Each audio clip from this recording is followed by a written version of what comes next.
I have created another indicator for price action that we can use with a strategy builder, or you can use also without it. And it follows the theory that the first fair value gap that is created, so again, a fair value gap, let me hide the indicator for now. A fair value gap is a gap in a 3-candle formation.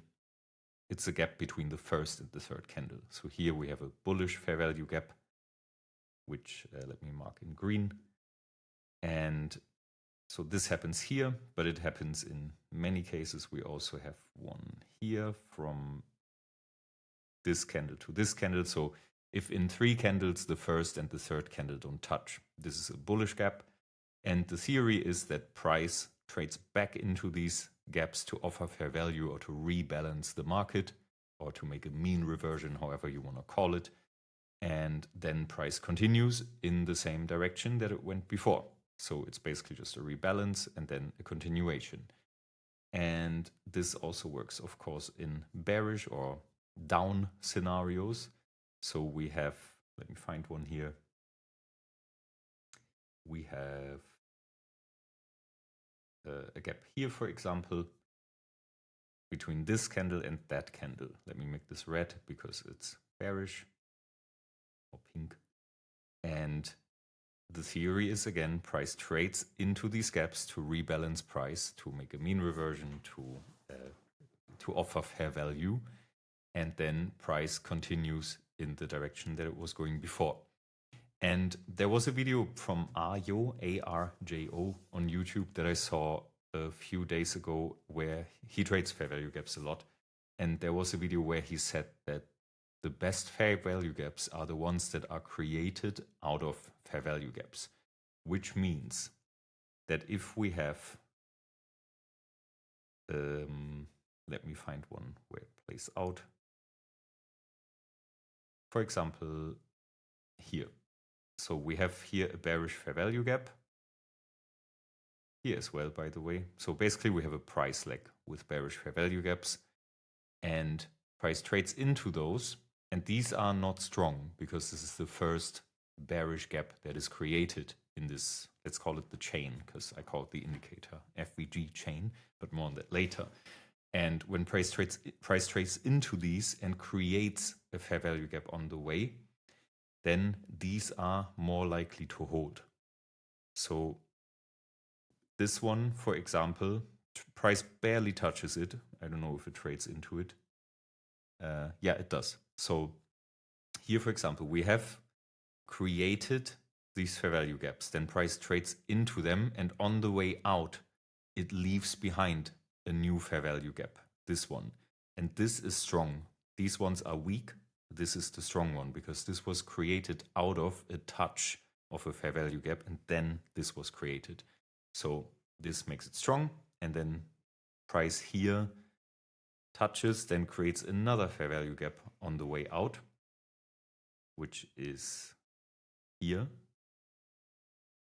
And this fair value gap then is also considered strong, but price just doesn't trade back into it here and just runs further without even coming back.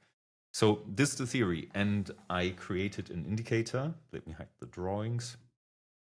I created an indicator which counts for us the fair value gap chain. So I called it FVG chain. It has no settings basically except the time frame, but I will show you in a moment. Now we're on 15-minute here. It works on every time frame, of course. And what it does is once a fair value gap is created, it draws the box on the chart for the fair value gap. Let me stretch this a little. So here we created one. It always draws it under or above or at the candle that creates the gap. So the gap is from here to here, but the gap is only confirmed at this candle. So that's where it starts drawing them. The reason is if we are on a lower time frame, I don't want price to move around or through the fair value gap already, because then it's really hard to see where it was created. So we only add the gap at the close of this candle, or at the opening of this candle actually, and on higher time frames at least, but don't let me confuse you, please. So anyway, it's drawn on this candle, and this is now gap number 1, and then price creates fair value gaps out of this. These are never traded into, so we do have gaps here, this one, but price doesn't come back. So what I do is I take the first gap that price trades back into. So each price leg, and the price leg is always from a swing low, which is here. So the candle here is lower than the previous and the next candle until a swing high. This is a price leg. And I only take the first gap in a price leg. One price leg cannot have multiple gaps with this indicator. So we do touch this first gap, then we create a price leg with fair value gaps. And once we touch this, this gap will appear on the chart. Let me use replay mode to show you what I mean. And then you also see the number is written in the gap. So we are here now at an FVG chain of 1, bullish chain, because it's the blue box, not the red one. And you will see now we created the gap, but it's not on the chart yet. Only once price comes back into it, it will appear, which will be, I think, on the next candle. Yeah, here it appears. And now it has the number 2. So this is a strong gap because it was created out of the previous gap. And now in this example, it plays out. Of course, it doesn't play out all the time, but chances are it does. And this is why I created the indicator. And then it doesn't only show, I will leave replay mode. It doesn't show the second gap only, but it keeps counting. So as long as we are having a number higher than 1 in these boxes, it means it's still a chain of fair value gaps. So we have here, for example, look at the blue ones. They are for bullish. The pink ones are for bearish. But here for the bullish chain, we have the first gap. This creates another gap, which is here. We trade back into it, and we create another gap, which is here. We trade into it, and we create another gap that is here. The rules for the gaps are a consecutive gap must be higher than the previous gap. So let's say here, for example, the high of this gap must be above the high of this small gap that we have here. The same for bearish. If we have this gap as number 1, a bit hard to see, but if you zoom in, you see there's a number 1. If this is the low of the bearish gap, then the second gap must have the low below that. That is one rule. And I'm breaking the chain if we have 2 consecutive closes behind the gap. So let's say here, for example, we do have this gap, which is this here. And we are closing above it here for the first time. Sorry, here for the first time. And what I'm waiting for now is if we close above it, the next candle has to close above this candle. So we need to have one close above and then another close above the candle that closed above. If this doesn't happen, the gap stays there and the chain stays valid. The chain stays active, as you can see here. So we do have multiple closes above, but never one close that is above the close, above the high of the candle that closed above. So let's say if this candle here closes above, if this candle would close there at this level, then the chain would be broken. But it never happens. It's just liquidations here with the wicks. So we continue the move and we create another gap that we trade into, which is now gap number 3. Then we create another gap that we trade into, which is gap number 4, and this actually gets broken. So here the chain fails. And yeah, these are the rules. And I hope you enjoy the indicator. Let me show you quickly. I built it, of course, in a way that we can use it with the strategy builder. One moment.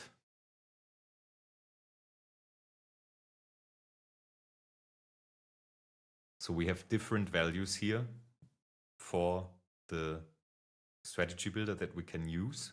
And this is first of all the bull chain count and the bear chain count, not beer. We're not drinking beer today. And you will see here, if you look at the, excuse me, if you look at the gap that we have here, number 1, and you look at this value here, which is the bull chain count, it will match the number of the gap that we are currently trading into. So right now it's 0 if I have my mouse here. Once we trade into the gap, the bull chain count will go to 1. Now it did. Once we get into the second gap, the bull chain count will go to 2. If we go in this third gap, we will have a bull chain count of 3.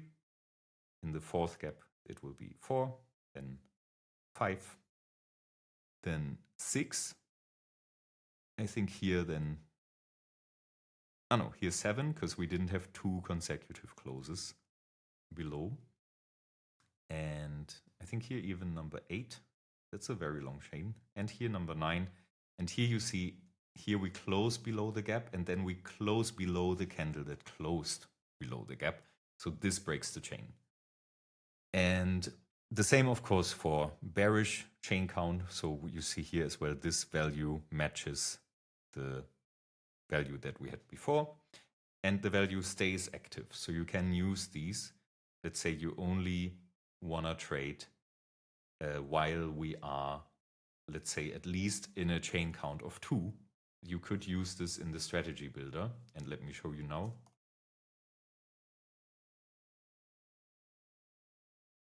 You can do it this way. You go to the settings and let me just use buys for now. I will only show it for buys.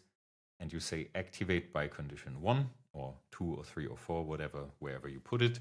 And you simply say that the bull chain count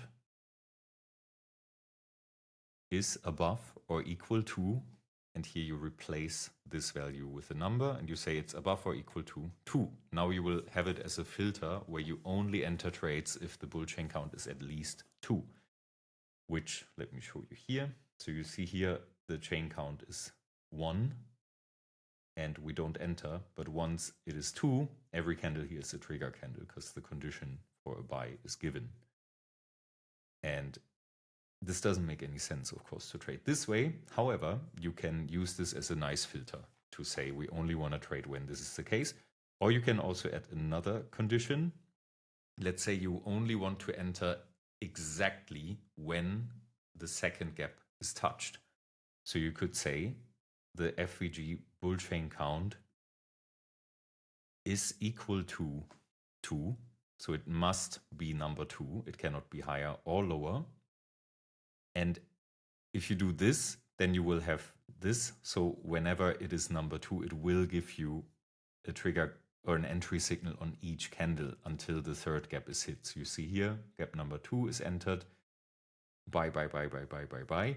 And then once gap number 3 is entered, it stops.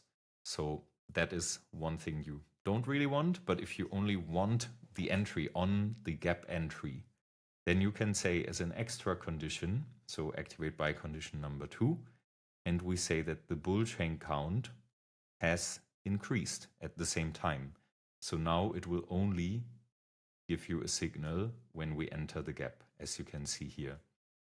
So the bull chain count now, once we enter this, let me show you in the data window here, the bull chain count now is at number 2.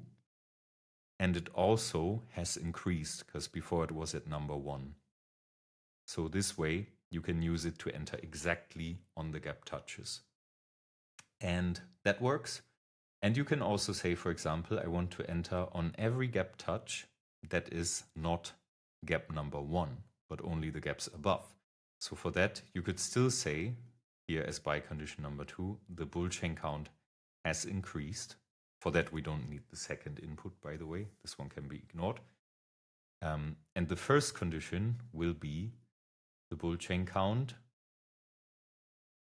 is above, or let's say it's above or equal to number 2. So now on each gap touch above number 1, it will give us an entry signal.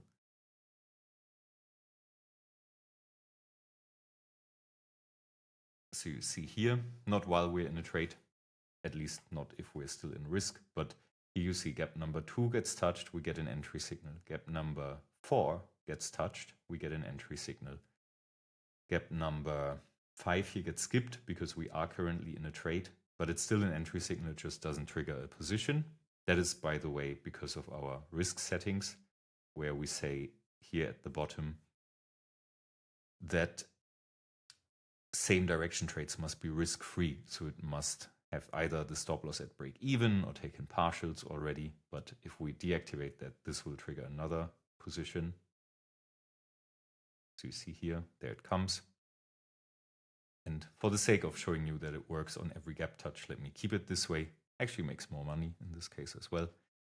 And we have here gap number 2 is touched, gap 3 triggers a trade, 4 triggers a trade, 5 triggers a trade, 6 triggers a trade, 7 triggers a trade, 8. That's a really long chain again and really hard to see. Let me stretch. There's an 8. Gap number 8 triggers a trade. Gap number 9 triggers a trade. Oh, it's the same chain that we had before. And now you will see that gap number 1, once it appears, which is here. Again, hard to see because it's a very tiny gap. Can't really zoom there. There's a number 1. It doesn't trigger a trade because it's gap number 1, and we have deactivated this in our settings because we set that the FVG chain count must be above or equal to 2. So 1 doesn't get taken. If we activate number 1, which we can do by simply saying here this, it will trigger a trade here as well. There you go. And that is that. So yeah, I think this will be very valuable to add to your strategies. It doesn't work with all strategies, of course, but it can work quite well. You see even here on NQ, just by using that, we are profitable, which is quite nice. And it's 1,191 trades, so chances are the stats can be trusted. And another thing I added, and then I will end this video because I don't want to make this too long, is that you can also use the fair value gap values and also the low below the price lag. So here, for example, you can use as for example, limit order entries and so on. So you see these numbers here. We have the bull fair value gap high, so the high of the last active or activated fair value gap, the low of it, and we have the low of the price lag that the fair value gap was in. And then for bears, we have also the high and low of the fair value gap, and we have the price lag high of the price lag that it was in, which you could use for stop loss placement, for example. And this also works multi-time frame. Let's say we're now on 50-minute. I want to have 4 hour as a time frame. You can do that. And it doesn't really make sense to enter trades based on this, but you can use it again in the settings as another filter. If you add this to your chart, and then you can use this indicator here for filtering trades. Let's say you only want to enter if the second gap of the 4-hour chart of a higher time frame has been touched. You can use it for that. And that should be it. And you see here also the gaps are drawn bigger now. Let me give you an extreme example. Let's do daily gaps, and we are on 15-minute. You will see the gaps go really big because they are drawn based on the daily chart. There you go. And you can again use this as filters. So let's say we only want to use number 2 gaps from the daily chart as filters. They can be amazing entry zones to look then for a lower time frame or for a current time frame entry. As you can see here, I hope not to cherry pick too much, but yeah, you can see how that works. And that should sum up the video. I hope you have fun with the indicator. I will link it here, and if you want to use it, you can simply click the page and then scroll down, click add to favorites, and then you will find it here in indicators under favorites, or you will also find it here on the small arrow. It will appear in this list, and have fun with it, and that's that.